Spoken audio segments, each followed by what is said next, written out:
2 years after the worst recession since World War II, the U.S. economy is still struggling. On Friday, the Labor Department reported that just 18,000 jobs were created in the month of June. That is the fewest in 9 months. And now the nation's unemployment rate is at its highest point of the year, 9.2%. President Obama expressed frustration with the bleak employment picture. Today's job report confirms what most Americans already know. We still have a long way to go and a lot of work to do. Our economy as a whole just isn't producing nearly enough jobs for everybody who's looking.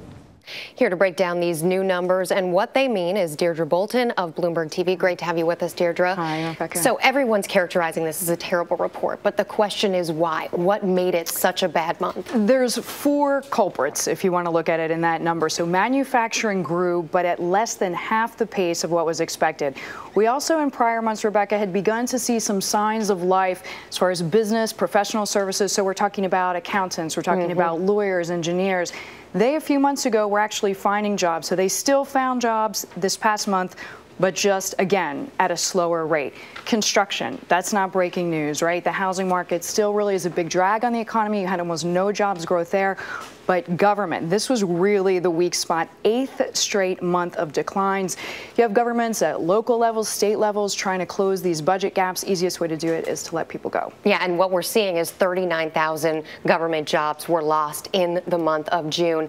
That's something we expect to see continue as well. And you bring up the point. A lot of local governments are shutting down. In Minnesota, for example, those people can collect unemployment benefits starting this month in July. So you might see them in the new numbers. Yeah, and it's just part of this larger picture. I mean, if you and I are working, we're making less than maybe we had already made a few years ago. We pay less income tax, right? Or the value of our house is less, so we pay less tax on our house. All of that adds up. Right, exactly. And it's less for the communal pie, and people need to take more out of it at the same time.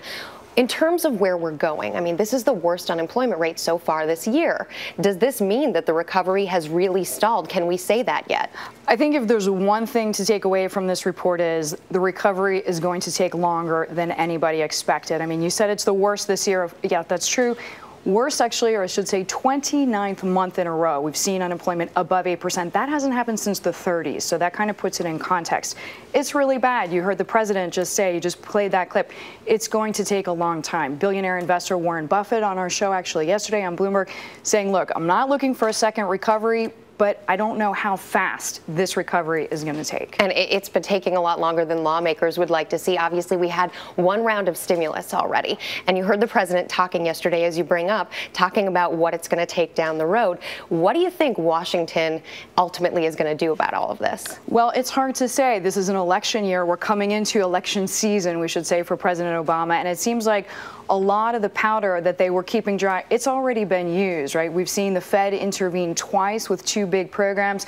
It's not entirely clear. I mean, the one sort of silver lining in all this, or place for hope, is actually corporate America. They do have cash on the balance sheets. They do have the money to hire, but it's now a question of confidence. If you're the CEO of a company, Rebecca, and you think you're going to have to lay off people a year or 2 from now, it's going to make you hesitate before you bring on any new workers. Yeah, those $2 trillion is what we're all hoping corporate America will spend on hiring. Deirdre Bolton, as always, thanks for being with us. Thanks. We appreciate it.